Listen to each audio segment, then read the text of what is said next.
The following is a presentation of iRacing on PTR TV. We'd like to thank all of our channel partners for their support. Please like and subscribe to the channel, and we hope you enjoy today's broadcast.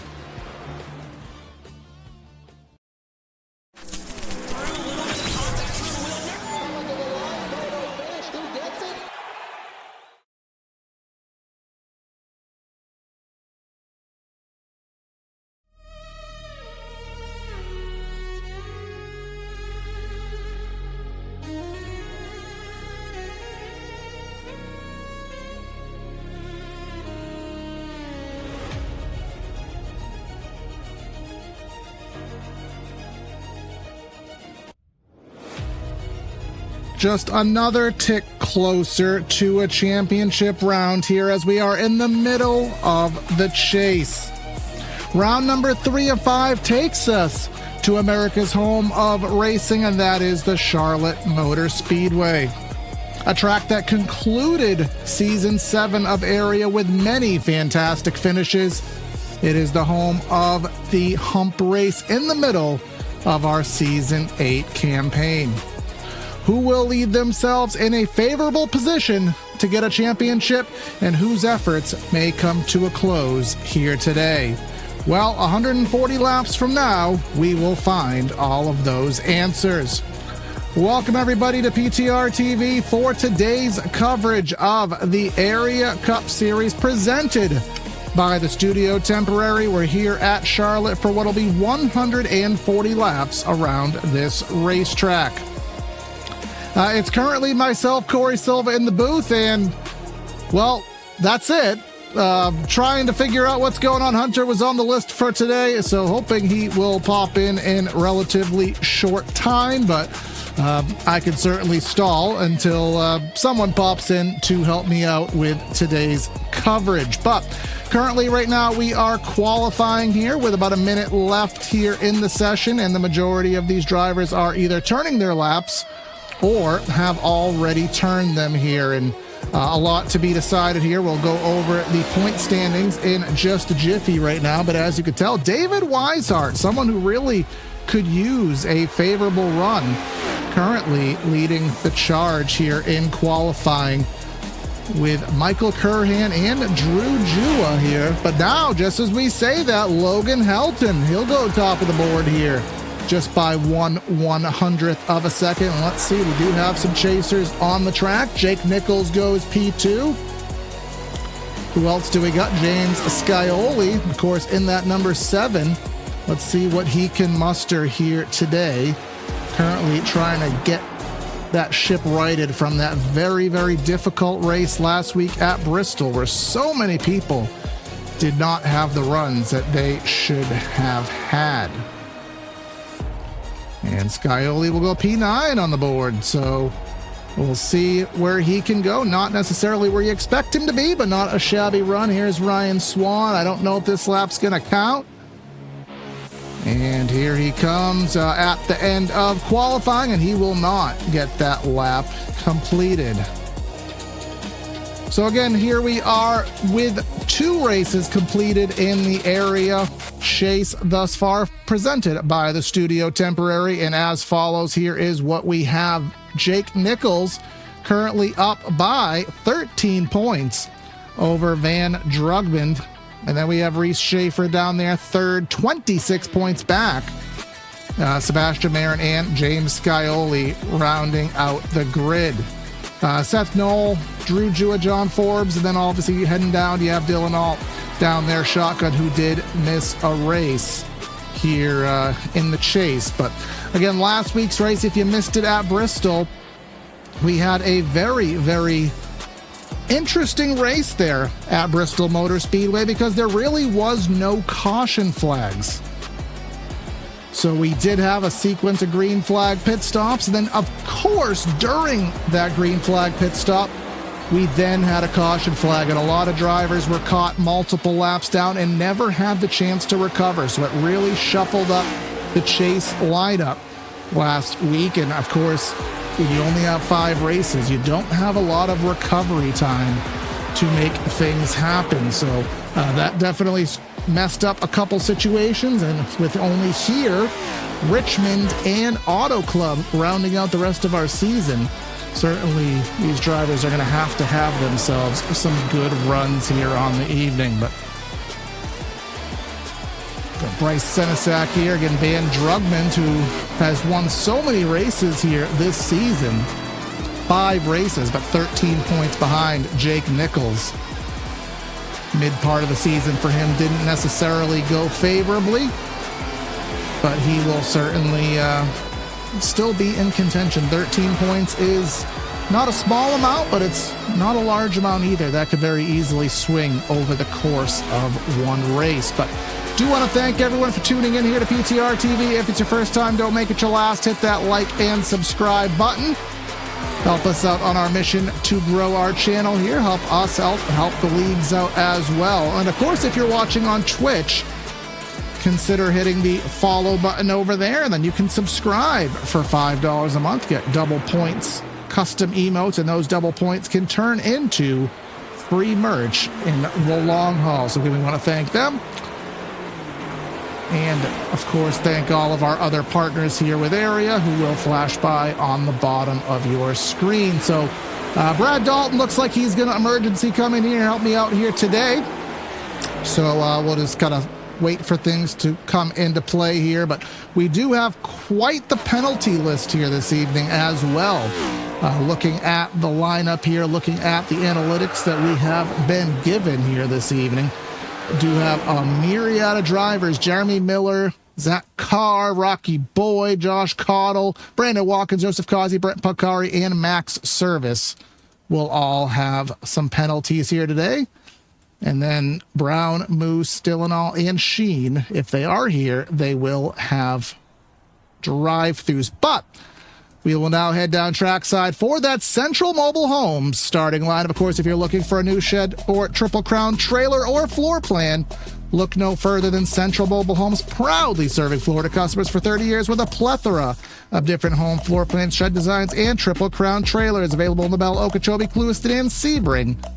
Head to centralmobilehomeinc.com. But today's starting grid as follows: Logan Helton trying to do whatever he can to recover here in the chase. He is going to start from the front row with our points leader, Jake Nichols. Third, we have David Weishart with John Forbes Jr. going to roll off in the 4th spot. 5th on the day will be Michael Curhan with Jeremy Miller coming off his arduous missing week last week. He's back here in 6th. Drew Jua and Seth Knoll going to be 7th and 8th.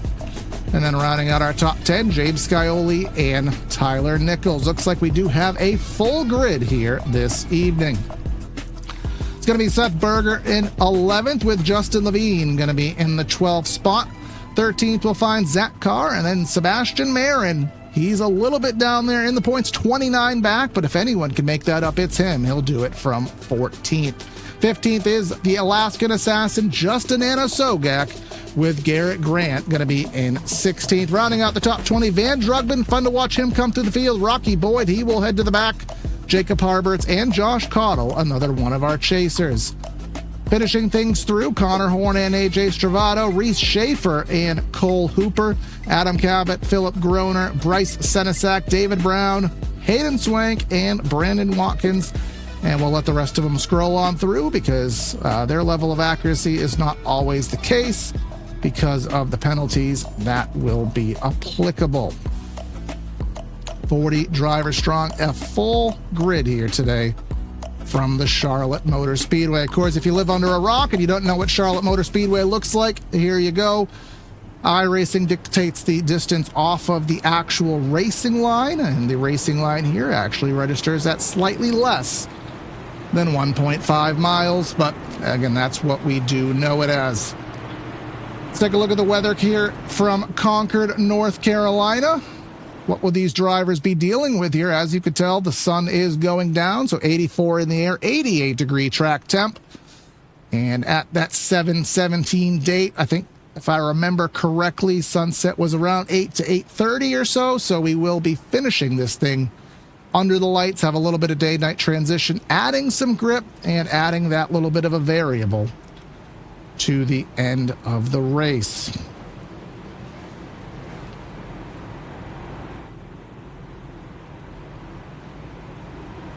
We should get ourselves 2 pace laps here, as we traditionally do. You can see towards the back of the field, those are the drivers that are trying to navigate through and get themselves in the order they need to be in. So that is typically why we will get ourselves 2 pace laps here at Charlotte.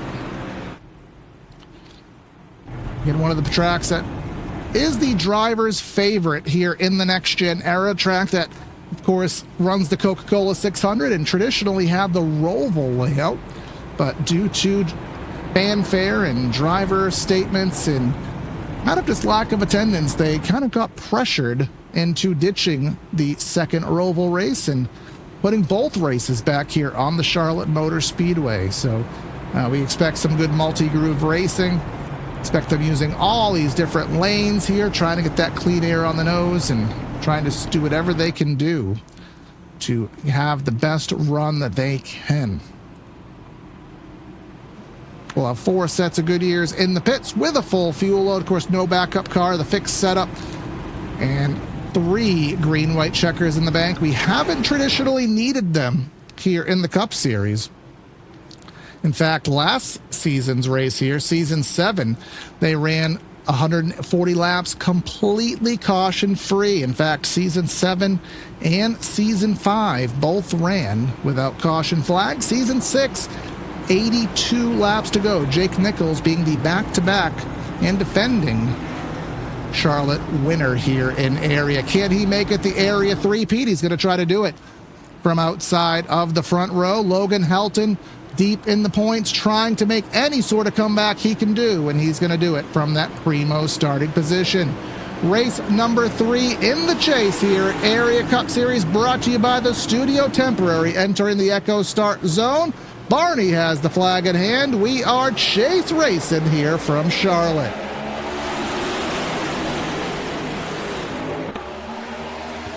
Firing off into corner number 1. Logan Helton will dive on in to the bottom of the racetrack, and they'll be side by side for second. David Weishart got a good jump off the bottom of the racetrack. He'll go side by side, and oh no, who is that? That is the 77. That is Seth Berger. Major carnage entering turn 3 here off the get-go. I see Van Drugman. I see some big names here wrecked off the opening get-go here. Absolutely terrible start to the race here. Hopefully not too much damage involved, but let's go back and check it out. We saw it kind of happening live. Something with Seth Berger in the 77 car. Watch that. Bergart's Motorsports number 77. He's to the inside there off of the corner. Oh, the 19 kind of came down into him there. We'll get one more look at that if we can. Yeah, the 19 kind of wiggled into him. Of course, that Jumbotron gets in the way of us, but you can see Van Drugman, you can see Adam Cabot, Connor Horn, whole myriad of drivers getting involved here off of the opening jump. Let's go on board with Van Drugman, see what he saw. Oh yeah, he just absolutely pile drove. He didn't really have any time to see. But all because of that contact there from the 19 that kind of pushed the 77 down the racetrack on the front straightaway. So not the way we wanted to start things off. Of course, we will not be continuing the trend of caution-free races because we have a caution flag on the opening lap here of the race. And that was Justin Levine. Not quite sure why his paint scheme isn't loading here today, but that will be a very unfortunate way to start things off here at the Charlotte Motor Speedway. Just going to try to make sure that we can get all the paint schemes loaded here appropriately, so just don't mind the Charlotte B-roll. And I did get confirmation. Again, Brad Dalton's going to be here with me in a matter of a few minutes, so you'll have some variation in the voice here very shortly. But yeah, that is a caution flag very early, and The 77 actually getting the call on that one. So I'd been seeing it a little differently, but again, they have full focus on it. I'm looking at it from a distance here, but yeah, 77 getting the +2 on that. So, of course, that +2 is what indicates the penalties that you will get. And when you get all your EOLs and all that fun stuff, there we go. That is the livery that we needed to see on that number 19.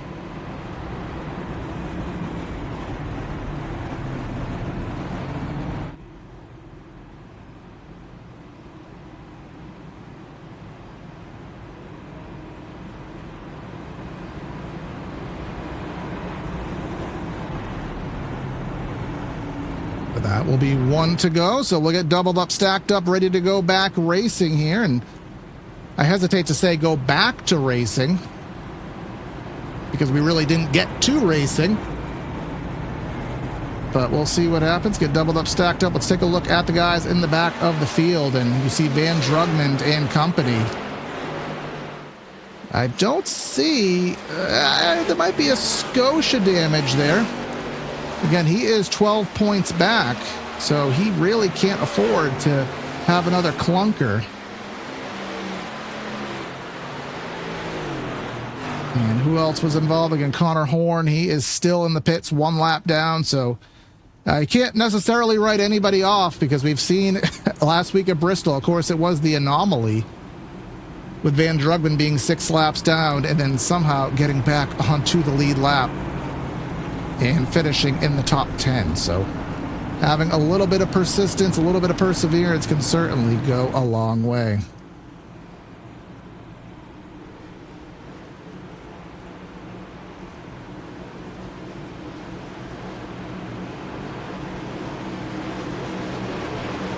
Here we go, back off of 4 into the start box once again.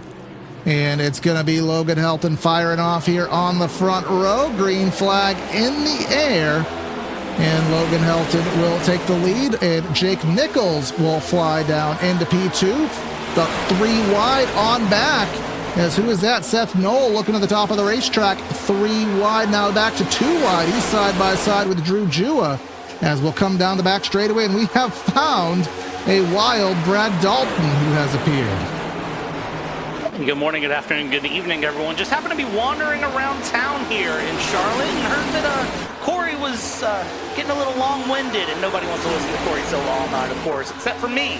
So I thought I would jump in and lend my voice, which nobody wants to listen to either. But hey, here we are. It's Charlotte. It's Area Cup Series. I'm excited. It's always a good night. Things have already been wild, and we're only on lap 6 of 140, and it's still getting wild up in the front. Absolutely no going down to the bottom of the track here, going underneath. John Forbes splitting the gap there as I think the 73 and the 1 both crossed lanes there in turns 3 and 4. Luckily, enough room to evade. Top 4 single file. Now David Weishart side by side with Drew Jua. And then look at Seth Knoll. Already see the multi-groove action all the way to the top of the track, trying to get the run. And then here goes our end of line, our drive-through cars, the Moose and David Brown. They're going to be fighting to stay on that lead lap. It's going to be interesting to watch and see how that lead lap fight goes here because, of course, going a lap down, never ideal. Going a lap down on lap 7 is even less ideal, but it definitely is a moment that, well, when it happens, you just kind of take it on the chin and let it go. Again, this early on, if you are a lap down, I don't think it's the end of the world. I think you are in a position you can try to earn that lap back later in the race and just kind of race through into the evening. But for now, try to hold that lead go if you can. Hope that a caution comes out. Hope you're not the cause of the caution. And that'll lift you back through. We're looking at Sebastian Marin here mid-pack here, Corey, and he's currently sitting P8 trying to fight through all majority of your chase drivers in the top 10 right now.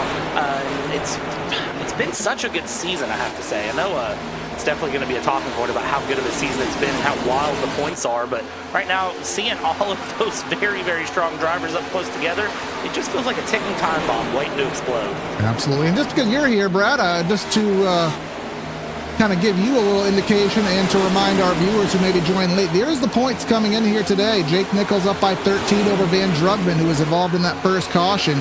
Reese Schaefer, he's out of the top 10 right now. Marin, we just spoke of. Scioli in the top 5 as well. So we do have, round number 3 here of the chase. We are starting to spread out just a little bit in the standings. And of course, last week's race at Bristol, where we had everyone, all the big hitters last week, down in the lineup, the way that the pit strategy worked there. So they can't afford 2 bad weeks in a row. Yeah, that's going to be the interesting thing to watch. And, looking at the schedule, of course, we went from Bristol to Charlotte, and our last couple races of the season are where things are going to get kind of really bottom of the track, through. Garrett Grant. We stayed green so far. So far, we stayed green. Yeah, we'll take a look at what happened to the 5. He loaded up rather nicely, at least, to evade a caution flag. Let's see. Oh, he got loose on the paint and just did a nice little drifto there to the inside. Kept it on the apron and did just good enough to protect from a caution flag. Back to green flag footage. And we have a battle for the lead. Here comes Seth Knoll down to the bottom of the track underneath the 63. Crossover move, 63 back to the inside. Now this is the racing I like to see. Cross through one way, cross back the other, hold side by side through the quad oval down into turn number 1 in the 63. Able to hold the inside, but the outside a little bit better of a run through middle corner. You see that leaderboard flip to flop back here on the exit. And then Logan Helton will for a moment have the run. Now Seth Knoll back up to the front here, and man, they're holding it side by side. And I tell you what, if you're the 73 of Jake Nichols, this is music to your ears. Yep, and then here comes a crossover move again. They're basically throwing haymakers Eldora style, except at the Charlotte Motor Speedway. You drive it in deep, you wash up the track, the guy to the outside crosses it over, and you do it all again. Second verse, same as the first. Third verse, same as the second. Here comes Helton, except I don't know. He can't get to the bottom. Now he's going to try to find some room to the top, and he does get there. Again, I got to say, that third seat there, Jake Nichols, your defending Area Cup champion here, currently leading points. This is everything he wants to see. Let these two fight real hard and wear things out, and then I'll sneak in for the 63 of Logan Helton. It's a run to the inside here. Try to make that move along. Logan Helton currently tied for 10th in points right now and just looking for anything to keep the dream alive. Seth Knoll, of course, is sitting in P6 in points and looking to make a run back up to the front through the last half of the season of the chase here. And man, still side by side. And then here he comes to the inside, and there comes the crossover again. This is just absolutely fantastic stuff, as I believe Justin Levine just pile drove the right side of that car into the turn 4 wall. Easy to do here at Charlotte. Seth Knoll takes the lead. Helton's going to rip the top. He's going to get that momentum, and then Knoll can't clear. Here we go again as they pancake off the corner there. That could have been bad, but luckily it wasn't. And just for the record, they're not teammates. This is hard-fought racing for the lead here at Charlotte. For a second, they were dancing around, and I thought it was maybe teammates just trying to coordinate a little something to pull a gap on Nichols, Marin, Forbes Jr., and Scioli behind. But no, this is genuine hardcore fighting for position that we're watching right now. They are not pulling punches. They are really giving it their all up here in the front. Those crossover moves, those are very hard to pull off, and especially when you're not talking to the guy and you're just having to do it kind of on feel and dance, it shows the skill of these chase drivers up here at the front, and it just shows the racecraft of these drivers here in the Area Cup Series and what they can pull off. And I think why they're going so hard is they know the importance of the clean air. Of course, you can do this kind of racing as something happened to Seth Knoll there. He really checked up on the entry of the corner. I'm not quite sure what happened there, but Jake Nichols will go around the outside, and now Sebastian Marin drives to the inside. Not sure if he got loose or what, but Knoll just lost a bunch of time. But what I was trying to get at, Brad, is we know you can race competitively like that for a while, but at some point the clean air factor does come into play, and I think they know once you get the lead, it becomes easier and easier to hold it. So Helton really didn't want to lose that clutch of the lead, and now he has it, but 73 is going to take a stab at it. This is going to be where it gets real interesting. Look at Marin to the inside now of Seth Knoll working along through. So that battle has shifted through. I think the best of the tires has really been given by a lot of the people in the front, and that lets everyone further back start to work through. Look at pissed though. Lake Bradshaw started 31st, currently in 5th, and Ross Chastain style riding the wall there. I don't even think there was a gap between him and the wall through there the way that car was bouncing. No, I mean, to quote Dale Jr., pancakes, because he certainly hit the wall. And there he goes for a second stack there. It must be all you can eat, because he's going up there getting all the pancakes through 3 and 4 as well. But those are the light little fluffy ones, not the heavy bricks that you get, well, maybe from the Eggo freezer section there. So he's still nice and fine there. John Forbes, James Scioli matching his car number back there. Drew Jua, Justin Levine, and Michael Curran. Only Lake Bradshaw and Levine breaking up the Chase stranglehold on the top 10. And it's a unique position if you're Bradshaw and Justin Levine to be in that area where you aren't a Chase driver, but you're up there, you know, running it with the big dogs. And these are drivers, again, everyone here in Cup has so much skill, but it is one of those things, you know, you're not in the chase, but you don't let that stop you. I would not be surprised if we don't watch Lake Bradshaw trying to get up here as a whole. Seth getting squeezed to the wall by Marin. And they're still not done. Contact still down the back straightaway there. And tempers!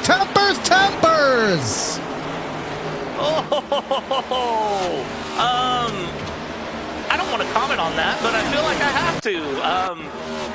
Yeah, that's a case of I'm not yielding, you're not yielding. All right, we'll just wreck us both then. Here they go. I think maybe Marin was trying to get out of the wake of the 73 in front of him there, and then look at this, and this is just, yeah, that's just,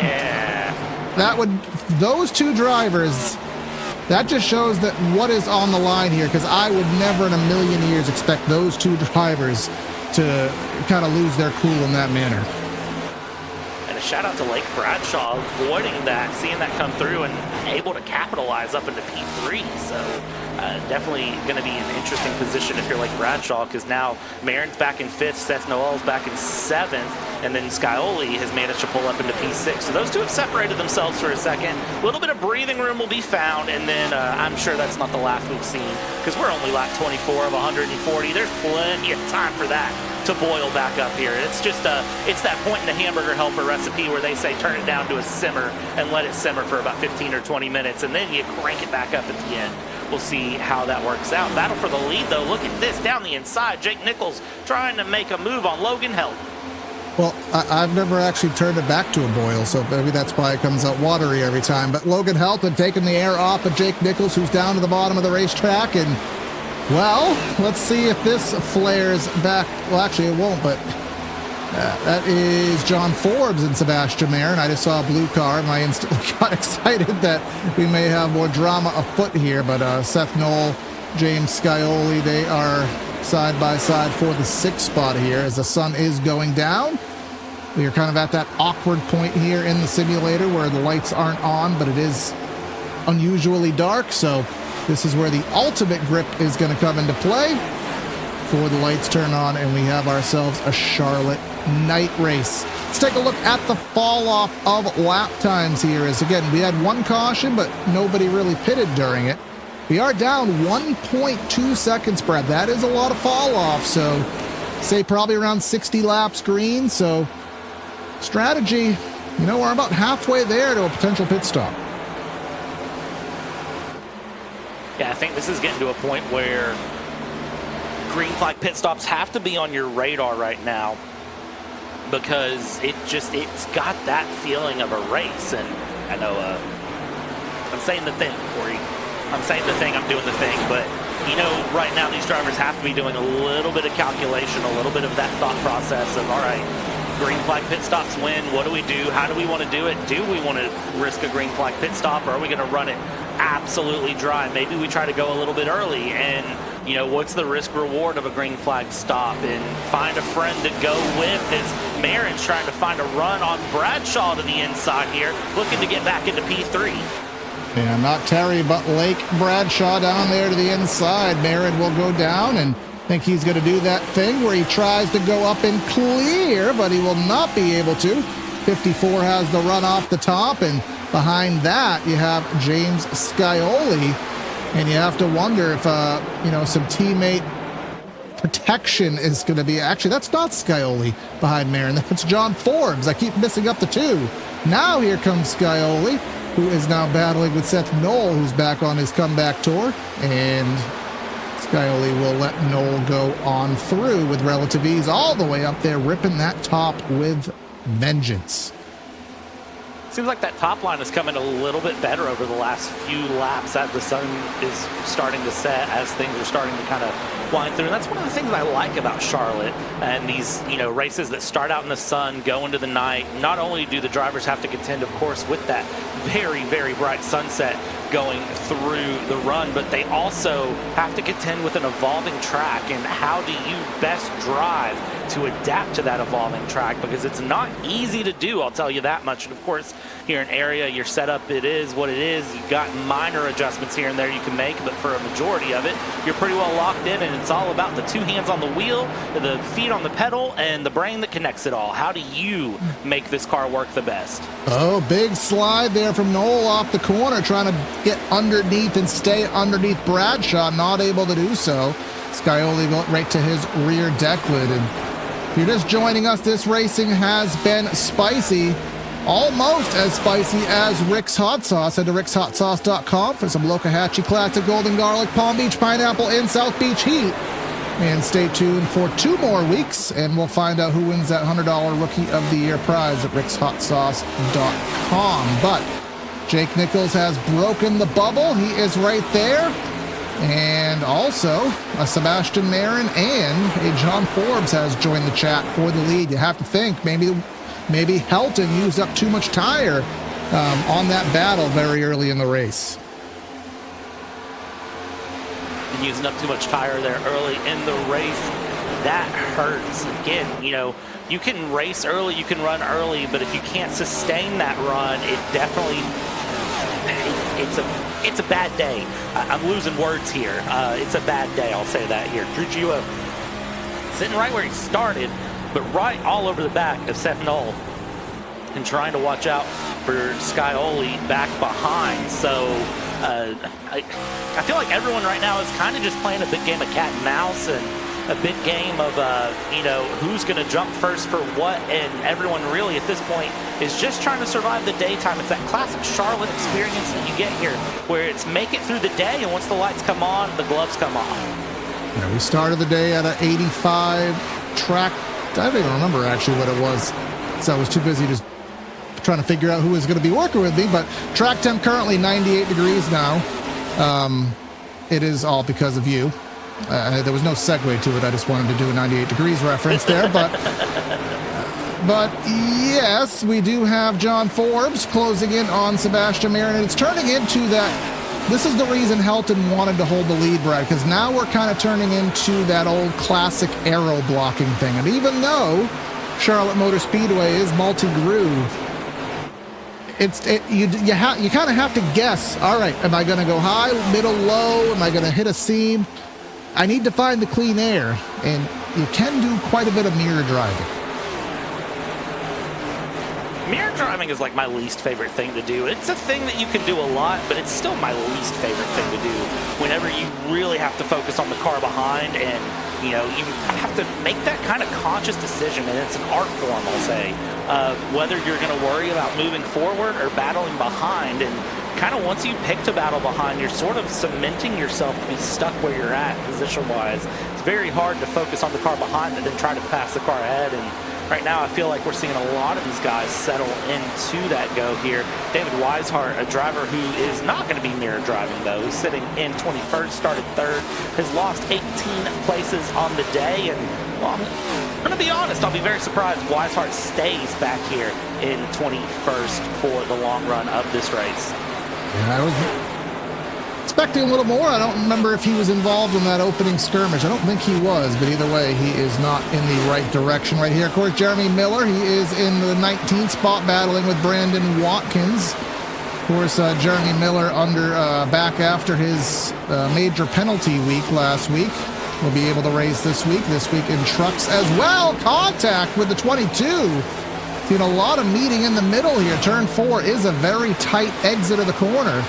So that is difficult, but here we go, up for the second spot. Marin trying to get to the right rear, couldn't quite get there at Jake Nichols, and we do have a little bit of traffic in front of the race leader. That's David Brown, and that's the Moose. Those are two drivers who had their drive-through penalties, and they finally have succumbed to the leaders. If you are David Brown, if you are the Moose, you are screaming right now for somebody to get loose off a 2 or loose off a 4 and let we call it algorithm caution around here get thrown, because they do not want to go a lap down if they can avoid it. Marin wants to go up to second, is going to squeeze Nichols off the exit 2. Plenty of room being given there. Maybe a millimeter of room being given there, I should say. And still trying to fight through a little bit quicker on entry, but that exit, the high line, gets a little bit more dig there going along. Little tap of the wall, they hold side by side. Maybe I spoke that into existence. Goodness me. And then just as you say that, Logan Helton really struggling with David Brown. Now he gets down to the bottom of the track, but Sebastian Marin will clear for second, or will he? Will the 73 have a crossover in the tank? It does not look like he will, but Helton will go down and still actually can't clear the 83. That is music to Marin's ears right now. A little bit of contact again off turn number 4. Logan Helton trying to hold everything there with a little bit of wiggle. And again, this is one of the things I love about NASCAR. You know, blue flag rules, as we talk about in road racing, it's not necessarily a thing. You can race with the leader as long as there's kind of a gentleman's agreement that you don't wreck the leader to stay on the lead lap.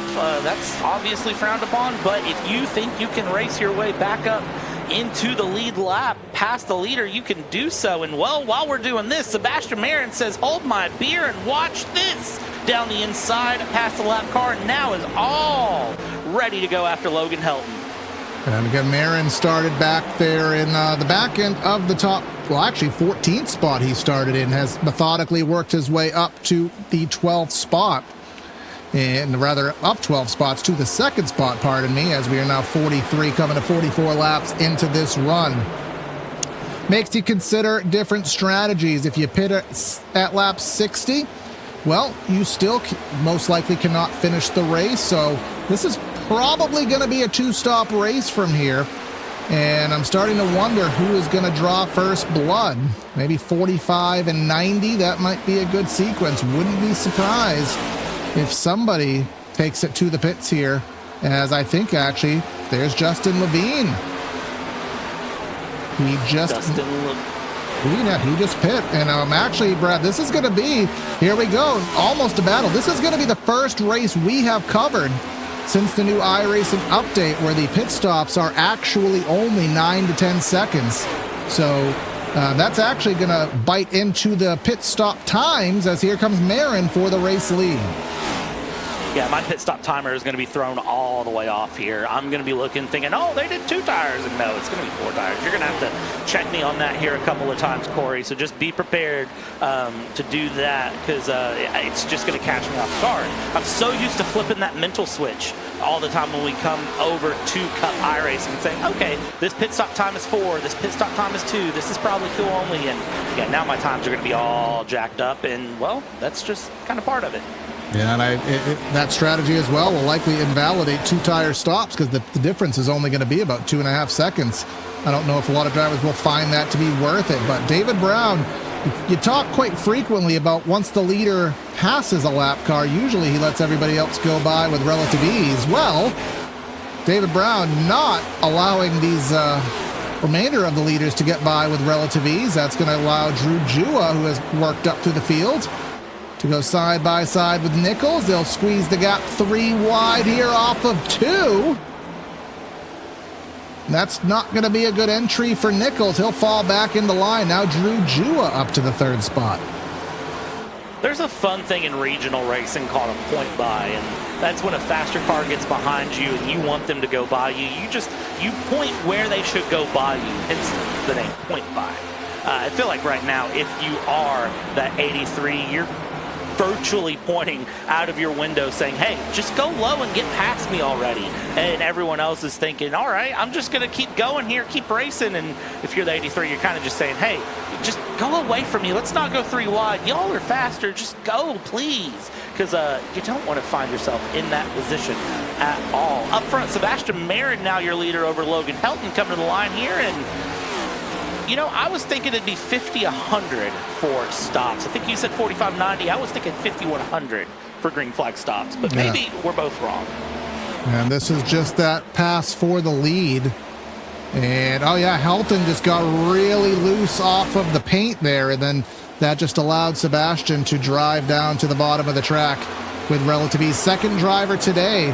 Steen have issues with the paint down there. At some tracks, paint is a good thing. It gives you grip. At other tracks, paint takes it away. I know on road racing in the rain, you stay off the paint as much as possible, but evidently Charlotte added to that list of tracks where you stay off of that blue line. So now Sebastian has the lead. And I guess to your logic, Brad, it's lap 50. Is anybody going to pit? I would be amazingly hard-pressed to believe they can go 70 laps. If anybody has any insight in the chat, please make us aware, because we didn't get any sort of inkling to that information, as the Moose will be next on the lapper chopping block. Yeah, I'm sitting here trying to do mental math myself on who's going to go how far for what, and yeah, I'm completely clueless right now. If they can go 70 laps, that's impressive as all get up, so it's possible. But here we go, number 20 into the pits there, Blue Tip Pools. Yep, and of course head down to bluetippools.com. It is the middle end of summer, but they can still get your pool looking fresh, your dynamic lounging area and outdoor kitchen looking the way they need to for any late summer festivities. Head to bluetippools.com for more info. But here is Marin to the inside. And that is Justin Levine. He was involved in that lap 1 caution, but is carrying through just fine. And speaking of that lap 1 caution, Van Drugman was in it as well. And where is he on our pylon? He has not moved. So that number 56, clearly that damage has been too much to amount to. And this is going to really hurt his chase efforts here, as look at this battle up front. Marin all the way to the top. Justin Levine working through on the fresh tires. Logan Helton having a second life, trying to take another stab at the lead. This battle in the front is not going to stop either. And again, you've got 7 chase drivers right here, nose to tail. In the top 7 is, oh, Marin there into the wall with a light little tap, getting squeezed a bit there as the cars come through, and Marin very clearly not happy with that, trying to split the middle to go 3 wide here with the 45, and just looking up, down, side to side. And yeah, I tell you what, Marin maybe not happy there with how he's getting raced by the Moose and by everyone around, trying to stay on the lead lap right now, trying to get their runs through. Here's people we haven't talked about all day. Cole Hooper, AJ Stravado. Good little battle there for the 8th spot, as we do have somebody peeling off into the pits. Just saw someone head down into the attention of their crew, but that is Rocky Boyd, who must have sped, because he certainly locked it up there. That's 55. He was not really in contention, and he did get a black flag for speeding, so that will further add some salt into his wound there. And some smoke there on the front straightaway. Don't know what that's from.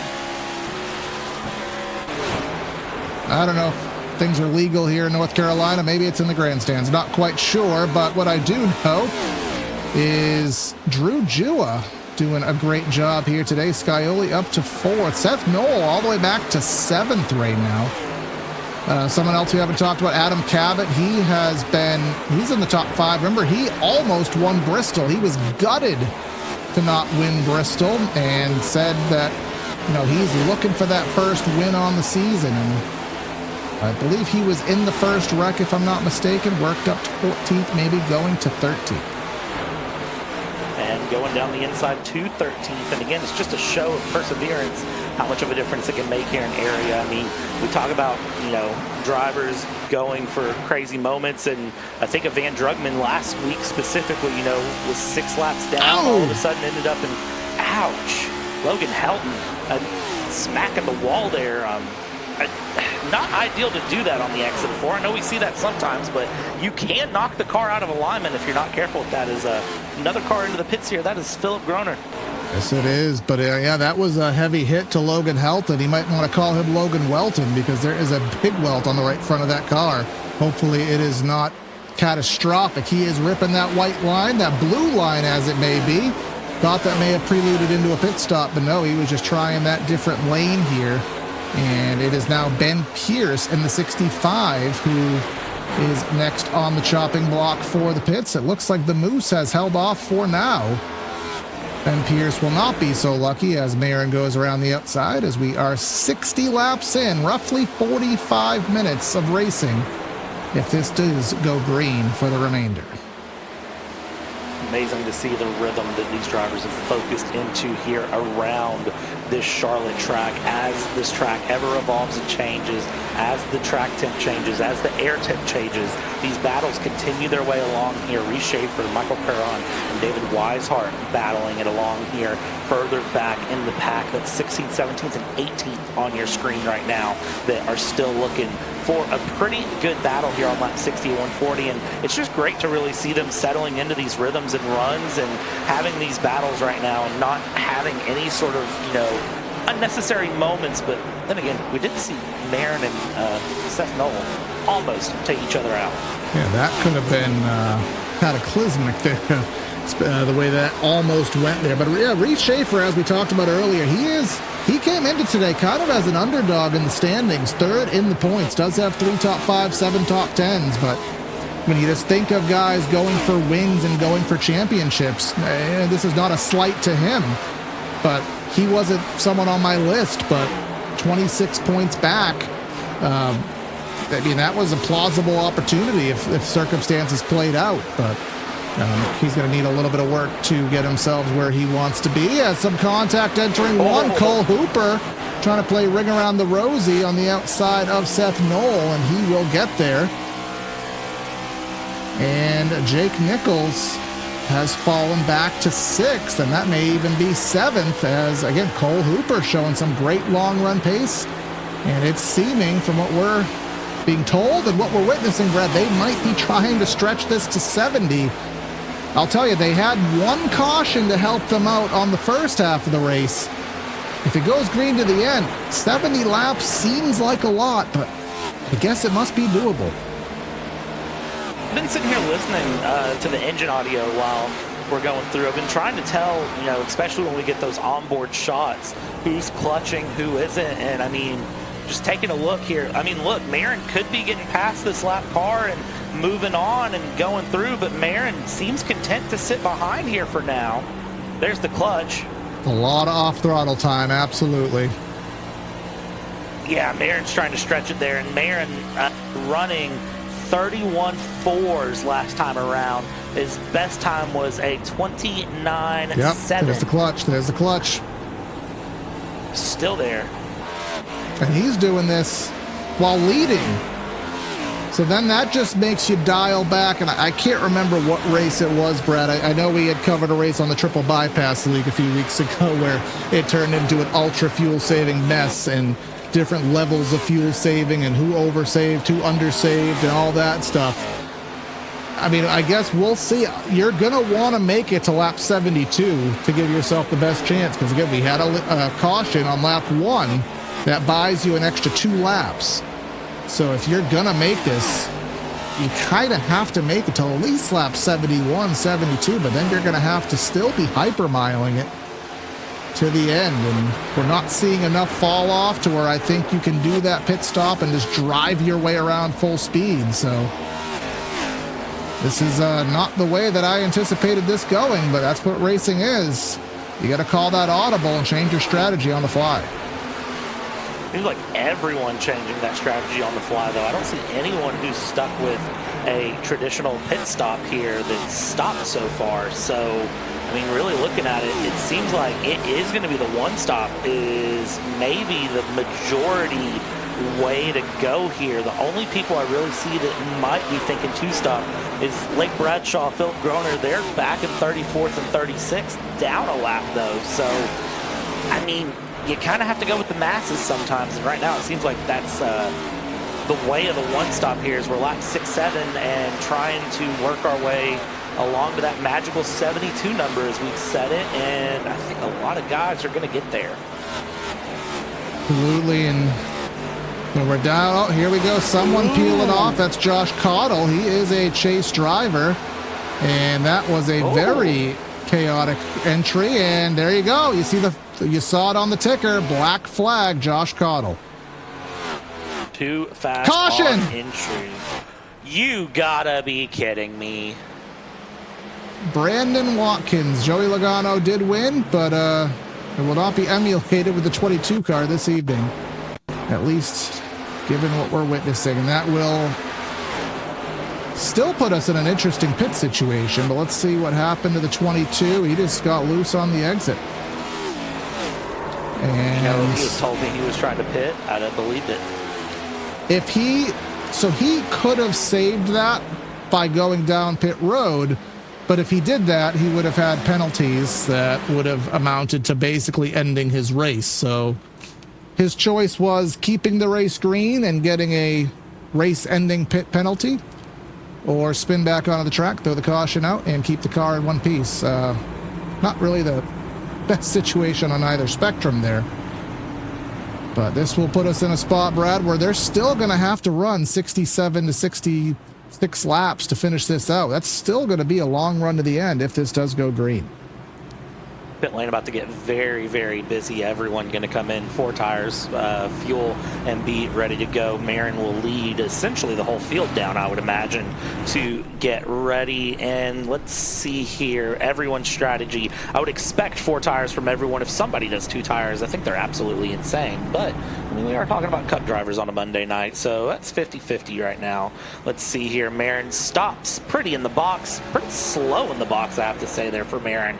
Conservative there, making sure not to make any mistakes, because the worst thing you can do is overshoot your box. And yeah, here's those quicker pit stops. Quick up, quick down, and a quick go there. Sebastian, 13.5. So I guess they're still waiting on fuel, which is I think why they're so long. Because that is the, you think of the super speedway racing. Why do they fuel save? Because you're waiting longer on fuel than you're waiting on tires. So the tires can get changed in 9 seconds, but the fuel still takes about 13 or so seconds. So everyone still has that 13-second stop. They got to get every ounce. We'll probably get 1 to green this time by. We'll go green probably on lap number 72. That would be 68 laps to go. And that's still gonna be very close on fuel, but likely doable. And Jacob Bell in the background, race admin, giving us some good insight that Josh Cottle, he got bailed out there with that penalty, because that penalty amounted to a 40-second hold in the pits. But because of when the caution came out, he was able to serve his penalty. The field was checking up for the caution flag. He ended up staying on the lead lap, but otherwise he would have been down probably 2 laps. Yeah, that's if anyone was happy about the caution, it was definitely Cottle. And it's very rare to say that you're happy about a caution whenever you're the one who's trying to start the run of green flag pit stops, but someone's got to do it. And, well, for Josh Cottle, it just seems to work out. It always seems to work out that way. Either you get through green flag pit stops without a single problem, or you hit the green flag pit stops and somebody spins very early or throws it off in the middle, and it throws the whole race on its head. But at least this time through, that's not the case. And I think we kind of got bailed out there, and we set ourselves up for, I mean, essentially you can think of this as a half race stage break, or as NASCAR would say, there's a hot dog wrapper on the front stretch, as they would have said back in the heyday. Well, gotta love all those phantom debris cautions there, as there's Cottle catching back up to the field here. As again, we'll go green with 68 laps to go, which is probably very close to the end of a fuel run. But will this go green the whole distance? Now everyone's going to be wadded back up Should be Sebastian Marin as the control vehicle for the restart here. Haven't had a restart since about lap number 4.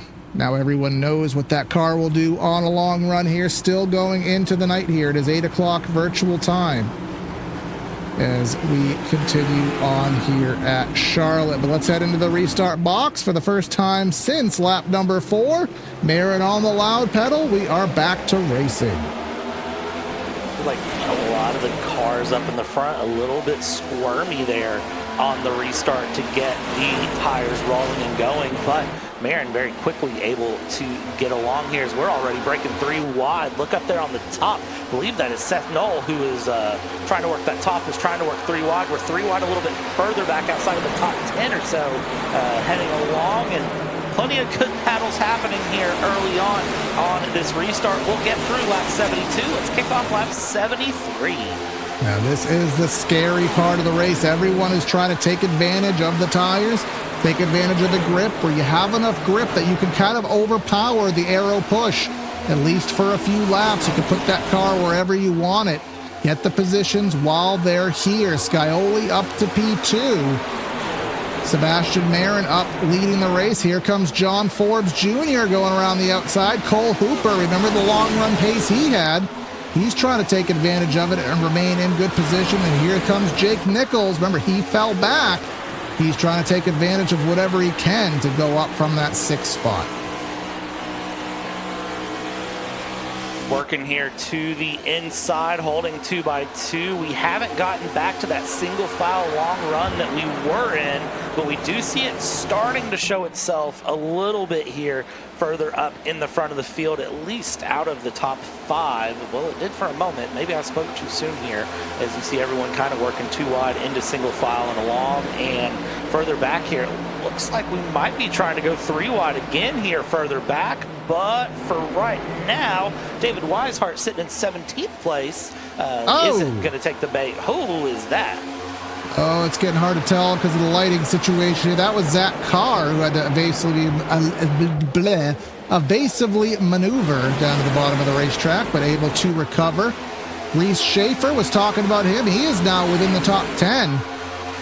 So doing a good job there. And someone else again to follow up with Van Drugman. Looks like some significant repairs were done.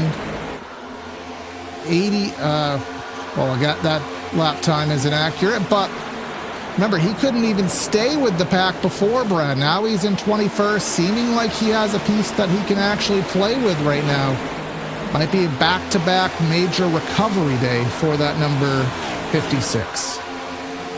It wouldn't surprise me at all here for Van Drugman to be on that recovery drive. Of course, 5 wins and 7 top 5s here out of 14 race starts. So for Van Drugman, I mean, Van Drugman impressed me day one when it was, hey, I missed out on what was it, tennis or was it golf? Missed out on some sort of sports practice. Yeah, tennis. In order to be here, and I won Daytona, so shout out to my tennis coach, I did it.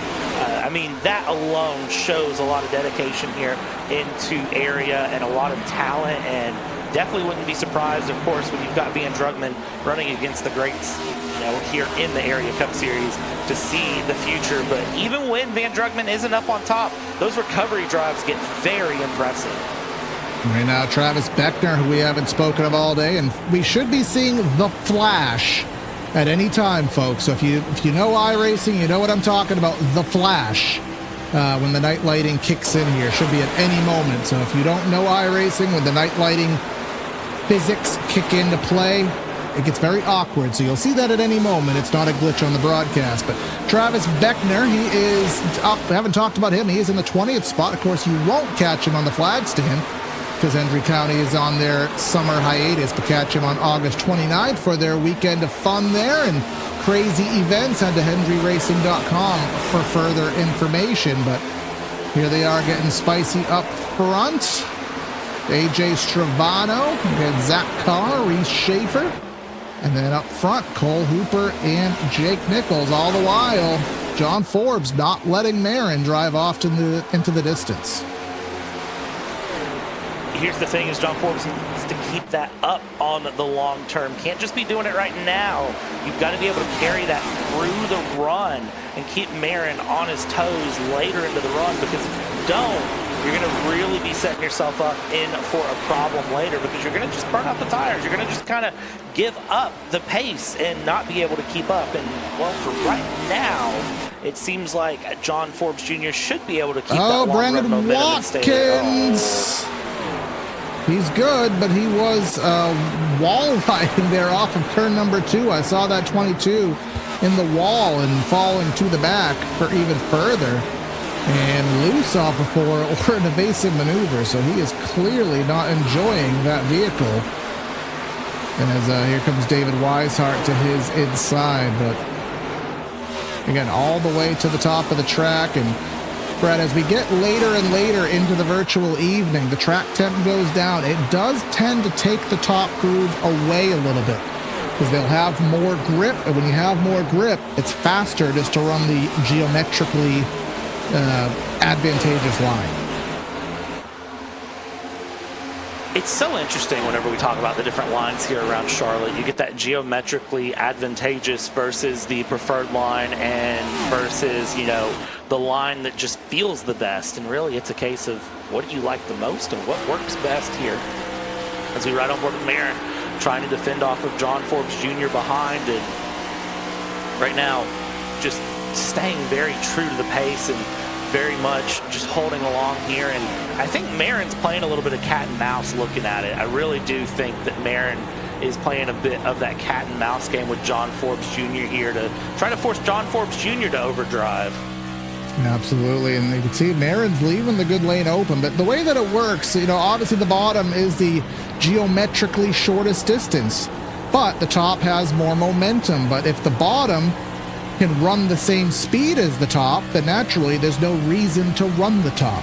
So when the track gets cooler, usually you hit that point, and that you'll see that at a lot of racetracks where the racing sometimes gets worse at night because of the fact that there's not any reason to get off the bottom of the racetrack, and that's what creates aero push and more dirty air and just waiting for those lights to turn on. It is getting dark here. Again, waiting for that flash at any moment. But here comes a flash, and that may be a flash of the 70 going for the lead.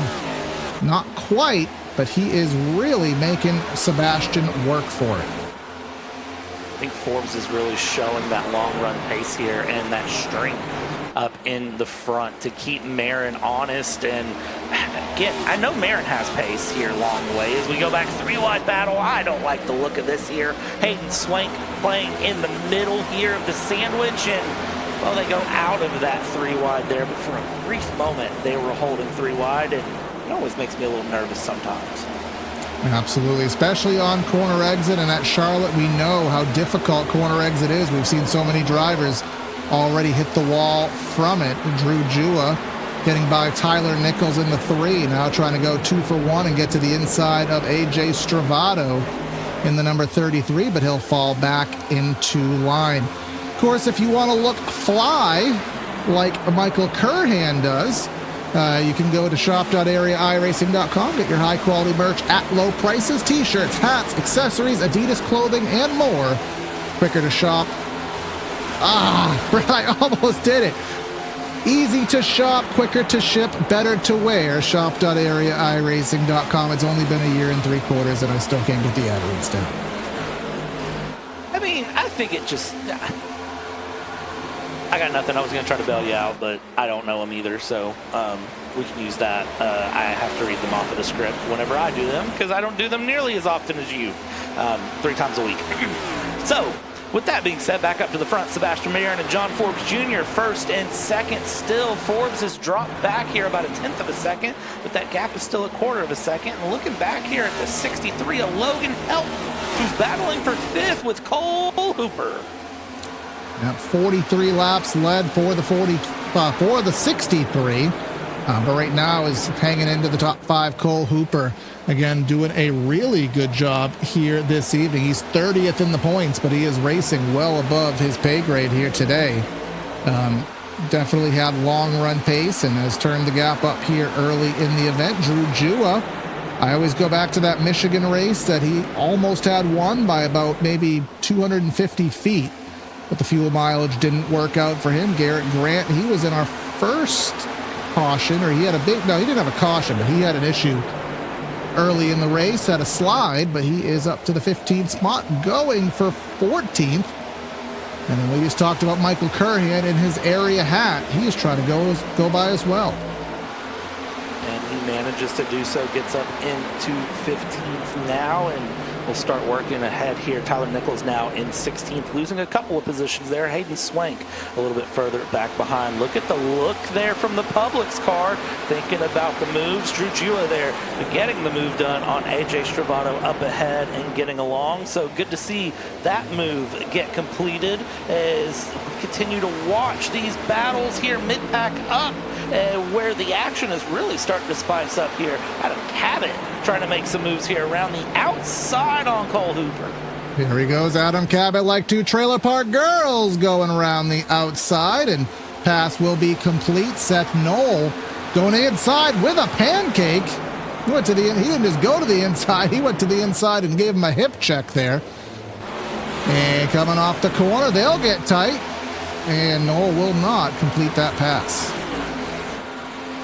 Kind of shocking for Seth to not complete that pass, honestly. Seth was coming up with a head of steam to try to work through, and he's going to try to hold that inside line, and again, just had that momentum and then lost that momentum and is now stuck behind Cabot and Hooper, who are looking to have their own little bit of a battle again here. Let's see if Hooper can work past Cabot again here, the Season 4 Monday night racing champion. Let's see if that 608 Motorsports driver can manage to get another win here today and try to move forward, as currently sitting in 6th.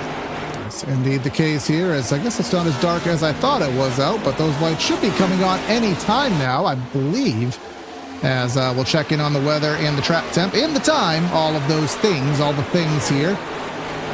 We are 98 track temp, 8:14. I think it was 8:19 was sunset, or 8:16, somewhere in that ballpark, but we'll wait for those lights to turn on, and we're still wondering what is going on with the fuel. Let's go up front. Let's go on board here. Let's check out the analytics from John Forbes. Are we doing any kind of saving here? Well, is this a caution flag? It is, so we will not be having any saving, and it's Seth Knoll. No. Well, throw. Oh, what has happened? Oh, Seth Knoll is not getting. He is not sending out any Christmas cards here today, or he's not going to receive any either. Yeah, no, not at all. Good. Whew. No love shown there. Yeah, let's get another look at that.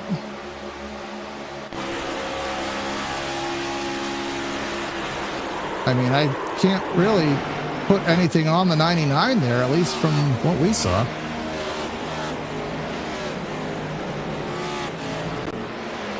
Yeah, no, I wouldn't personally, but of course, admin make that call, and we'll see how that plays out. Marin now, I think, is going to be in probably the hottest seat of the race. Do you pit? Do you not?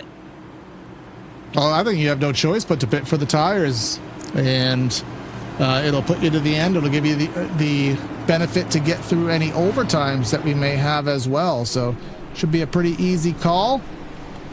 Pit stop should be closer to 9 seconds this time, because they won't need to fill up with fuel. They will only need to take maybe one can, since we were so early into the run. So expect those pit times to be significantly faster here as they put on their second set of tires here today at Charlotte. Yep, and there goes Marin again, not waiting at all for the fuel. Only 10-second pit stop.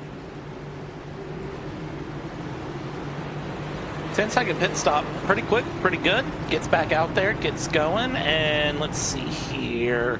Just looking through, trying to see if anyone else did anything weird to catch my attention. Zach Carr with a 9.9-second pit stop. I don't think that's a bad time at all there. half a second quicker than Sebastian Marin, so good time there. But pretty much everyone's sitting at 10.2, 10.3, 10.1. I see some 10.0s, and Bryce Sinisak 9.7.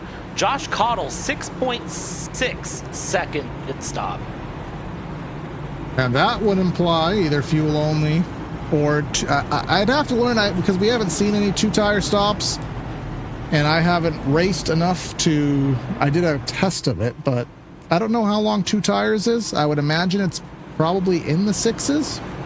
So us as broadcasters, since we don't get the analytics in the back end, it doesn't tell us what each driver did. All we can go off of is either seeing it or making inferences based on the time. So of course in the Area Truck Series or the Florida State Builders Pro Series, where the pit stops are still 15 seconds, our job is a lot easier. But here in the Cup Series, we'll have a little bit more work to do. But we do have Ben Pierce and Seth Knoll getting caught up to the leaders. And if you think about the points there, Brad, Seth Knoll, against someone who you thought was going to be a championship contender this year, he started the race 45 points out, and now he's going to be back in 33rd. So, again, major championship implications here.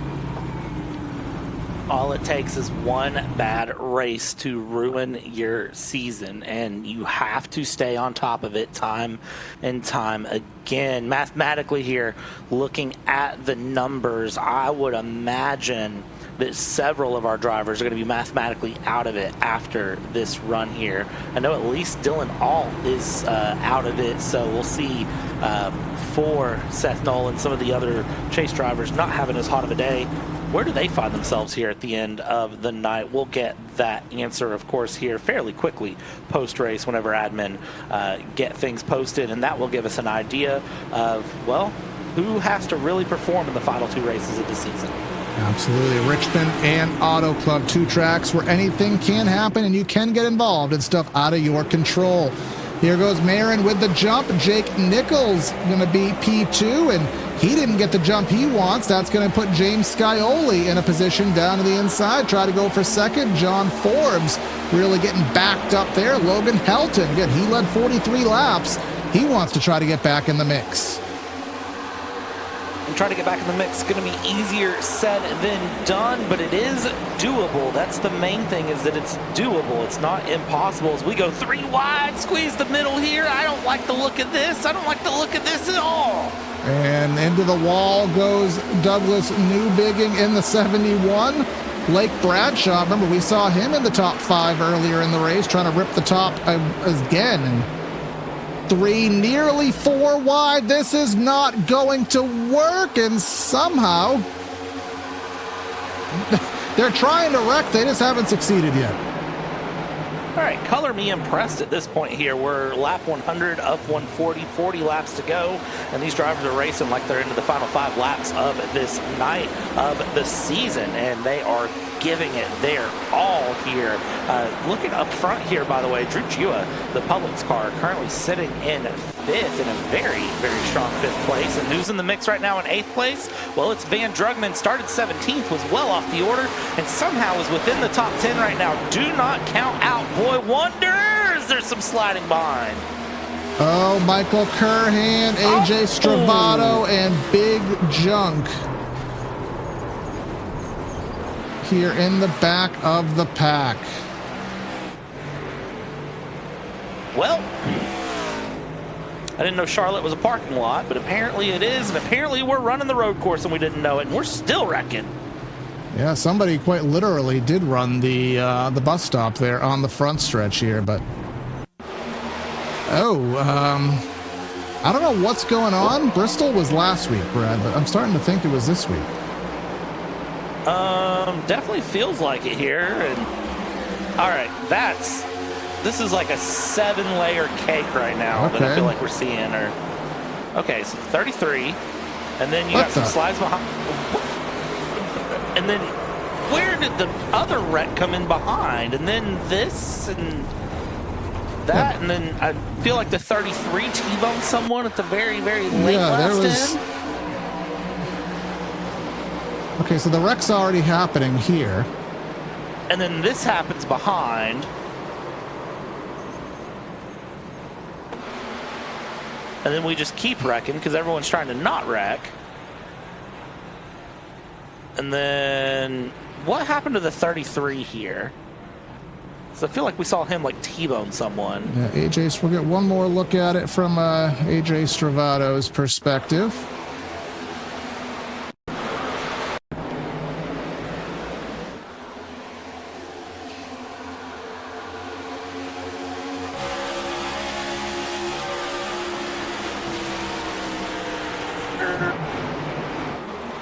Oh, this is Cole Hooper, pardon me, but he did a good job getting through. AJ Stravato, I said it to him, but iRacing did want him to do crazy things. All right, now we're looking at AJ Stravato. All right, on board here, and Tink. There goes Lake Brad. Yeah, he got just kind of double whammied there by the 54, and then it just blocked the whole track up, so. What a chaotic race here at the Charlotte Motor Speedway. It started off so smooth, Brad. So, you know, we had one caution before you got here, and then we went green about 80-something laps. Well, maybe even longer than that. We were talking about whether we were going to make it to the end, and we're actually being told that there was a good probability they weren't going to make it to the end of the race. On fuel, they were going to have to hypermile, but now all of a sudden, we're turning back into kind of some rock'em sock'em robots. Yeah, it's very, very weird to see us in this situation that we're in, honestly, here. I said it earlier. I said, oh, we're still wrecking, and that's not a very Monday night thing for me to say. It's interesting to really see where things are at right now here in this go. I think the tension is just really high. I think everyone is very much aware that we are dialing into the end of the season, that we are hitting that point where it is make or break, it's do or die. You have to throw excuses out the window. You kind of have to throw caution out to the wind. You have to be ready to go, because if you're not, well, then it's a potential for game over, and your whole season was for zero, zilch, nada, moo. So, with that being said, right now it's a case of, you know, make your season worth it and keep yourself in the running next week when we hit Richmond, so that way you can try to go into Auto Club and get yourself a championship. Absolutely. An Auto Club is going to be a track where there is a lot of unknowns with the nature of how this car races there. A driver's saying it's going to be a lot of drafting, a lot of pack racing, so you want to be solidified as best you can. Richmond being next week, short track, tough to drive, so really got to have that points buffer, and someone who doesn't have it is Marin if he wants a championship, but he's in the best spot to gain some points on the loud pedal here, taking the lead with that whole shot. 35 laps to go. 35 laps to go, and I'll tell you right now, I do not envy anyone's position right now up in the front if you are trying to chase down Sebastian Marin. Jake Nichols looks in a good position right now. Scioli, Drew Jua not in a bad position either way. Back in the back of the field, some argy-bargy happening, but up front, your top five holding single file here as we look further back here at Travis Beckner, who's back in the midst of that argy-bargy 2-wide, 3-wide chaos. Yeah, I saw someone all the way down there to the flat. Not sure what that was all about, but didn't cause any imminent chaos as up front, Marin holding on to a decent gap for now, and Van Drugmond is right now in the 5th spot. Again, in that first wreck. There is the flash here. Now we are officially under nighttime conditions here from an iRacing perspective. Van Drugmond, no, don't damage the car. You just got it fixed and competitive again as he battles with Logan Helton. Van Drugmond trying to hold that high line there, trying to play nice with the room here, especially now that we are in that nighttime run. The car is going to change how it feels. Everything's going to be a little bit different here. And oh, don't squeeze yourself up there. No, Reese Schaefer. Here we go up front. Jake Nichols really hasn't been someone who's been up front, hasn't really been someone to show any race-winning pace. Took a move there to the inside of Marin. Jake Nichols has won the last 2 area Charlotte races. Would love to do that area trifecta Now we're in the nighttime conditions. Maybe he will find his extra gear, so to speak, here under these nighttime conditions now that the grip goes up. It would not surprise me a bit, I'll say that here. You know how to run Charlotte through the day, through the evening, into the nighttime. Well, you tend to show yourself, especially when the lights go out. That's where everything flips pace-wise, and you'll see some drivers who just were basically chugging along, trying to survive the day, get themselves some extra pace and extra gear and disappear. You'll see some drivers who had the run and looked undefeatable. Unfortunately, they turn into super male and kryptonite, and they lose all of their strength. Just kind of got lost there because I know nothing about superheroes. So I will adversely change the topic here. Justin Anasogak down to the inside of Reese Schaefer. Again, Reese Schaefer third in the point standings and trying to make some headway of any sorts towards a surprise championship win. Well, right now, all of his competitors are in front of him, being Van Drugman and Jake Nichols. Seth Knoll, who was involved in that caution, he has got himself up from about the mid-30s up until 13. So that number one, wasting no time, getting back to the front here with sub 30 laps to go. Sub 30 laps to go here. It's go time. It is genuinely go time, and this is where this race is going to take its shape for how it's going to be. And right now, it seems like single file, everyone trying to go except for a few cars here and there. Seth Knoll trying to get down the inside on Hayden Swank, trying to work forward, and looks like right now still holding that side-by-side. 97.45, Schaefer and Moose going side-by-side ahead as well.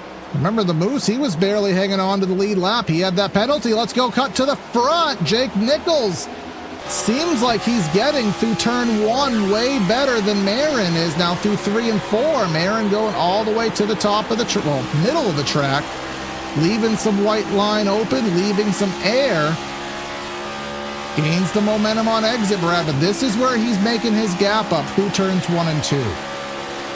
Marin trying to aero block there through 3 and 4, I think, and here in 1 and 2, Nichols just not giving him the chance, going all the way up to the top here, dropping down in gear, and then absolutely flooring it on the run, trying to find something into 3, this time a little bit further back, and Sebastian goes a bit higher up the track. Nichols still holding there low, and this time Nichols should get a better run off of 4. It should help set up, and maybe not into 1, but probably on the exit of 2. I would not be surprised if Nichols isn't right there. Well, this time by going to the bottom of the racetrack, which doesn't seem to get the momentum this time by. Marin must have just had a bad corner, but he got a good one that time by. Justin Anasogak, believe he was involved in that wreck, but now he is up to the 7th spot, highest he's been this evening, and in quite so many weeks, from what I remember, doing a great job there in the 69. And again, there's a lot of drivers coming to the front late in this race. Talked about him, talked about Patrick Moose with a good recovery, Hayden Swank, I know you brought him up here. So a lot of comers and goers, and I think here comes Jake Nichols with another stab at it.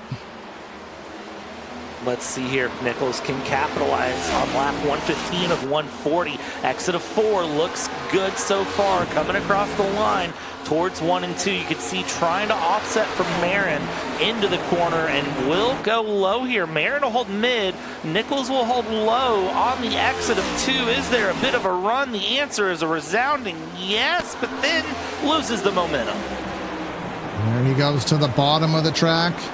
And he'll get down there, but just tight on the bottom of the racetrack. But he'll have enough air on the nose where he'll get a decent exit of the corner. Then James Scioli back there just kind of waiting and seeing what's going to happen next. And actually the fastest car on the track by a 1/10 of a second last time by. So maybe he's just waiting for them to battle and allow that parachute to open up, allow him to close on it. And then the Publix car of Drew Jua, and then Van Drugman, our top 5. Adam Cabot side by side with Van Drugman. Actually, Van Drugman not going for 4th. He's going to be trying to hold on to 5th, maybe down to 6th.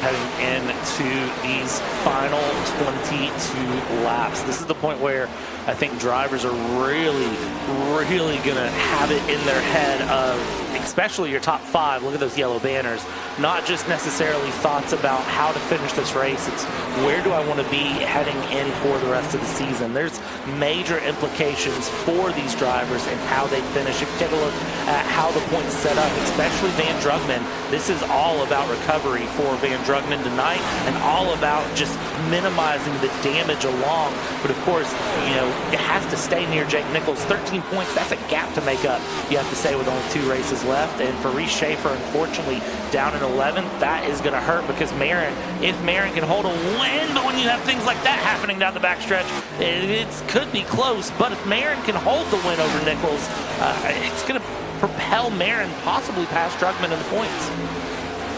Absolutely. And then this Jake Nichols, I mean, he's just sitting pretty right now. I mean, even if it's not a win, I mean, Marin needs to get big chunks if he's going to win this championship, and big chunks is not one position over your competitor. And Jake Nichols, if we're watching that live gap, it kind of goes 2/10, and then it goes down to 1/10, and then kind of wait to see if something happens. Jake, I don't think he's going to get a good run off of 4. Marin ran lower that time. That really put some dirty air on the 73, and you saw how much it cost him there.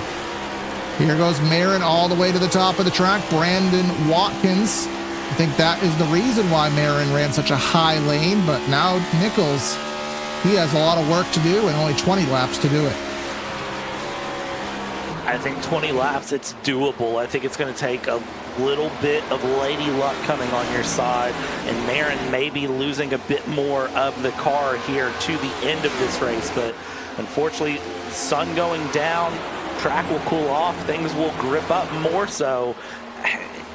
I don't see it shifting in 20 laps so dramatically that Marin loses all sense of car control and track control here. I see this being one where Nichols needs to gain a lot more in the car to the end of the race here. 19 laps to go, and I mean, looking through, Van Drugman not out of the realm for a top 3 right now, and definitely that LBV driver, I forever will say it, he's impressive right now. He's putting some pressure on Drew Jua, but that LBV driver, 5 wins on the season, and I don't know if tonight would be number 6.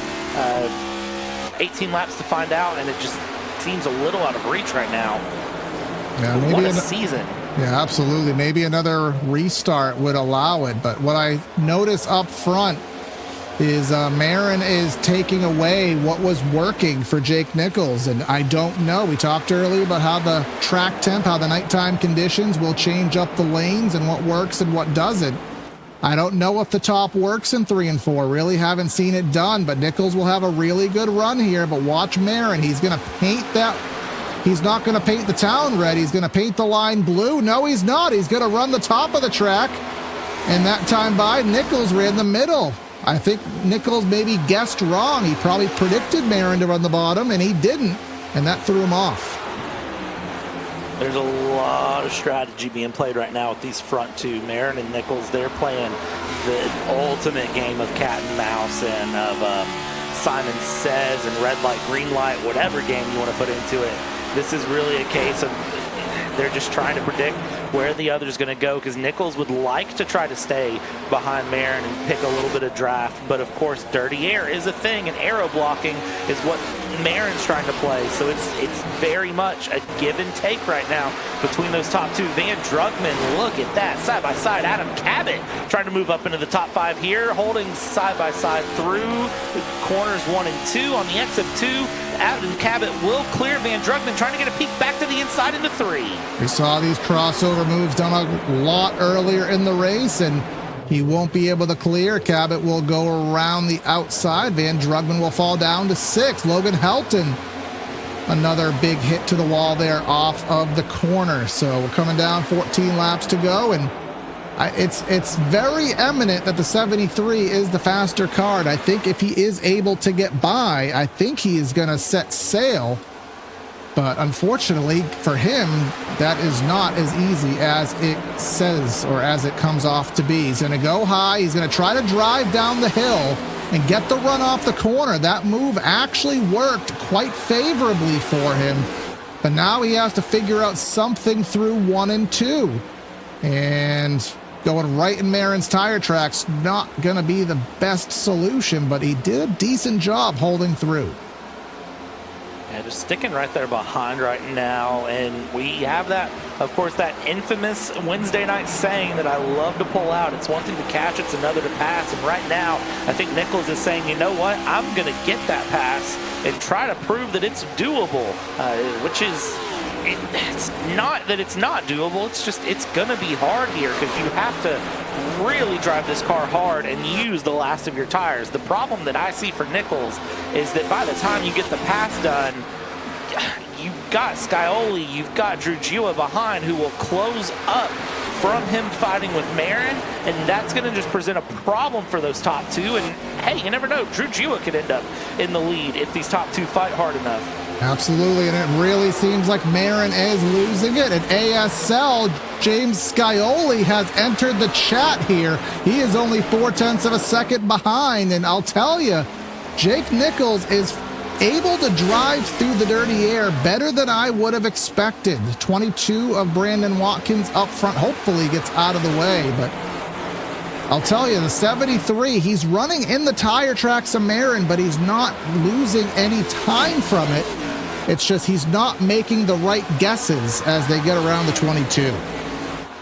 Yeah, Watkins stand all the way down there to the bottom of the 22, trying to not even be a speck of paint on the wall at this point, and just thinking, you know what, I don't want to exist here. Nichols, that's a better run than we've seen on Marin to try to challenge up for the front using very different lines through 1 and 2 here through 3 and 4. Will stay a little bit closer this time on the exit of 4. Is there a run? A little bit of a slide, it seemed, actually, there for Jake Nichols right on the bare edge of grip. 10 laps to go to finish this one out. Last year in area, we had 3 photo finishes. Actually, rather, season 6 of area, there were 3 photo finishes in each series when they raced here at Charlotte. Last season at area in the Florida State Pro Series, we had a photo finish. This track is known to have fabulous finishes here in area, and we're chalked up for another one today. Marin doing a really good job playing the defense. He is not allowing the dive bomb to work, which is what he needs to do. But here is the 7. This is the closest he's been. So now this is really hard for Nichols because he's playing offense and he's soon to be playing defense at the same time. And at some point, he's got to bite the bullet and say, what am I more concerned about, getting past Marin or preserving my second place against Scioli? So at some point, he's going to shift into that mirror driving that we talked about earlier in the broadcast. And when you start mirror driving, you lose your chance to attack the driver ahead. Right now, though, that's not what's happening. It's going to be Nichols to the inside here, going to try to squeeze Marin on exit. Squeeze, squeeze, squeeze, squeeze. And Marin isn't remotely phased there. That is strong driving. Marin holds the lead. What he's trying to do is get to that right rear. He wants to keep on the right rear and side draft down the straightaway, but he can't do it in a way that's going to cause a wreck, because obviously if you wreck one, you wreck both, and then that absolutely flip-flops the championship. Now we are on 6 laps to go. Marin running a little lower lane. That opens the high lane up for the 73 to get the run. We do have a little bit of traffic in front. Hopefully that doesn't become a factor. Let's see what the traffic does. Does the traffic decide they want to make a championship implication move here in Charlotte? Will this be a race that we look back on later in the season in, well, the next 2 rounds and go, well, what would have happened if this in Charlotte? Right now, it seems like right here, this is the 24 and the 71. They seem to be having their own little battle here for position. Are they aware of the leaders coming? The answer is yes. All the way down low there, that's Michael Curran holding low on the way out of the way with Douglas Newbigging right there behind as they try to stay way out of the way of the leaders. And they tried to do the best they could, may have had a minor effect, but now you have that situation between the 73 and the 7. They are on Solar Flare Racing. They want to both win the race, but I think they both want that 66 not in victory lane. If they battle with each other, they basically give the win away, as Jake Nichols may have abused the tires, may have given up his last breath here with 3 laps to go. That's the biggest margin Marin has had. You know, Corey, in karting, there's something that we see in this scenario from teammates. That driver in second place does 2 taps to the side of the helmet and then points forward, and that is the indication of you and me get ahead, and then we'll sort out who's faster between the 2 of us. Right now for Nichols and Scioli, that's the proverbial helmet tap point that's going to be coming in here as we head down the backstretch. 2 laps to go when they cross the line. They need to get ahead of Marin, and then they can sort it out amongst themselves. But getting ahead of Sebastian Marin, that is one of the hardest things that you're going to have the challenge to do here if you're up in the front. 2 to go this time by. Yeah, Jake Nichols very clearly was the fastest driver, but now has fallen back to about a half a second. And now Scioli is right there in the clutches. So I think Marin just has to hope no cautions, because obviously if we get to the white, we'll make it to the checkers. Sebastian Marin currently 26 points back, 29 points back. 2 wins will soon to be on the season if he can complete 1 more lap. Sebastian Marin has that half-second gap plus behind there. A little bit of breathing room for him there. Second and third, Nichols and Scioli. It's turned into that near driving we talked about. Nichols now defending from Scioli more than trying to challenge Marin. And for Marin, it's been such a good race here as the shop area iRacing white flag is out. And coming down into turn number 3 for the final time, Sebastian Marin has not won since the Michigan Speedway. All the competitive races he's had not ended up in victory lane, but that'll end today. The winless streak ends. Marin wins here at Charlotte.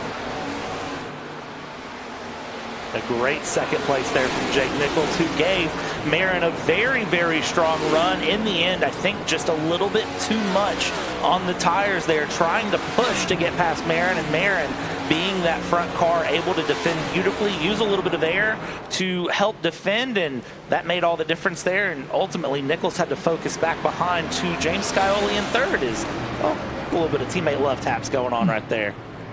Doing a little celebratory activities as Marin in that 66 led 95 laps here today. That's what number he runs, of course, on Thursdays, but 95 laps led, but it was not nearly as easy as that number may bring it out to be, as he'll run that chicane. Of course, we don't run the Roval anymore, but here he goes to burn it on down here on the front stretch at the Charlotte Motor Speedway. Congratulations go to him. We'll speak to him in a few minutes. But let's go give you the final rundown of results here, Brad, from Charlotte. And in the end, it was Sebastian Marin, 9/10 of a second up over Jake Nichols, with James Scioli in P3 close behind. Adam Cabot in 4th place, Logan Helton in 5th. Van Drugman, that recovery drive to 6th place with the Moose, who at one point was a lap down, finds P7. Seth Nolan 8th place, Philip Groner P9, and Drew Jua, the Publix car, rounds out your top 10. 11 through 20th as follows. Reese Schaefer, good solid run there, 3rd in the points. We'll see where he ends up. Zach Carr in 12th, Justin Levine in 13th, David Brown and Garrett Grant, and then rounding out our top 20, Joseph Causey, Cole Hooper, who was in the top 5 earlier in the race, Beckner, Service, and Cottle, rounding out the top 20. 21st through 30th as follows: Christian DeBoer with Bryce Sinisak. Then it was Ben Pierce, Ryan Swan, Justin Anasogak, Hayden Swank, John Forbes Jr., one of our chase drivers, very out of the run. Blake Bradshaw, who we saw near the front early in the race. Tyler Nichols and Michael Curran, the first driver, a lap down in 30th. And we'll round out the rest of the results here today. All these drivers having issues earlier in the race and not ending the way they'd like, all 40 cars strong here today from Charlotte. But we'll head down to Victory Circle, hopefully. Actually, we'll go a little out of order here because that's just the availability that we have. So we'll start 3rd and work our way up. James Scioli, a 3rd place finish on the day. Obviously battling there with Jake for 2nd at the very end. Just kind of talk about how Charlotte fared for you. Of course, we had a lot of green flags, some cautions in the middle, a run towards the end. How was it for you tonight?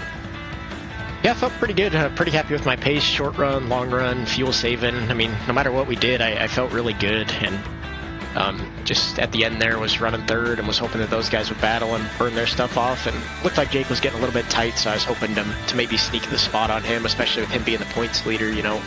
And me lagging out last week, I just need to make up as many points as possible. So Well, third's good. I mean, I didn't make up much to Jake, so that definitely hurts in the championship. But overall, yeah, really happy with the speed and happy with how the race played out. Was just able to stay clean, stay up front, and just keep clean and get some good points. Yeah, looks like a hot off the presses. You are 33 points back. Marin did overpower you there. Van Drugman ahead of you as well. So obviously 2 races to go, Richmond and Auto Club. I know everybody has said Auto Club's going to be a lottery, so that puts a lot of pressure on Richmond to make something happen. What's your luck or confidence level heading there next week? Definitely pretty confident. Always liked running Richmond and been really happy with my pace all year in the next gen. So honestly, just kind of do the same thing. Just try and run up front. Hopefully we can maybe get the lead and control it a little bit more than tonight. Never saw the lead. So and that's all I can really do, you know. And at that point, I'm kind of hoping for other people to have mistakes, and that's pretty much it. So just control what I can control and let the points play out as they play out. Absolutely, man. It's all you can do. Any final words or shouts before we let you go? Yeah, big shout out to you guys on the broadcast team for capturing these races all season long. Big shout out to the admin team. Luckily, fairly clean today. Hopefully, didn't put too much extra work on them on a Monday night. Shout out to JWR Race Cars, Sim Speed Shop, and Solar Flare for being on the car. Good run to Jake, another Solar Flare teammate, Seth in the top 10 as well. And yeah, overall pretty happy with that and how we ran. So we will hopefully be talking to you guys again on Thursday. Absolutely, man. Good job. We'll see you soon. All right, thanks, guys. And Jake Nichols, our points leader, and ever so close to the win. He is with Brad. Jake, man, I tell you what, I gotta lead off with what an absolute battle you were having with Marin there through the final 20 or so laps. Talk to me about trying to line up those passes time and time again. Yeah, it's just the car was so tight tonight. Which usually is not good for me. We kind of were on fuel races the first like 2 long runs, so we're like just trying to make it on fuel to a certain number and to the finish. But overall, the sim speed up forward was fast. I didn't feel like our long run speed was great compared to last season, but we went into this race wanting us top 3. We finished top 3 every Cup Charlotte race, so we wanted to keep that going. I knew if we finished second to Sebastian, I wasn't too worried. I think he was like 20-something points behind us going into the race. I think he's like 22 back now. So I'm not too worried about it. If we finish second to him both final 2 races, then he can't catch us. So we're just trying to get to the points championship here. We got 2 more races to go after tonight, and I think we gained on second place tonight, so that's really good also. And, you know, just trying to set sail. Yeah, you got 18 points unofficially here. As the points sit, it'll be 18 points to Van Drugman and 22 points to Sebastian Marin. And of course, defending champion here, Jake, does that put any extra pressure on you into the final 2 races? Of course, Richmond and then Auto Club coming up. I don't think so. I think I've been here before on many occasions, so we're just going to do what we need to do. And as long as we finish up front like we've been doing and stay consistent, which we've had mostly everyone beat on consistency since I've been here, and we just do that and stay out of trouble. I think that's the name of the game for our team and Solar Flare in general, just trying to win the team title along with the driver title, but no pressure, honestly, in my book. Awesome. Well, Jake, man, congratulations on a strong second place here. You gave it a good run. Ultimately, I think just a little bit too much of race left to get that pass done. Yes, sir. Thank you. All right, and Corey from there.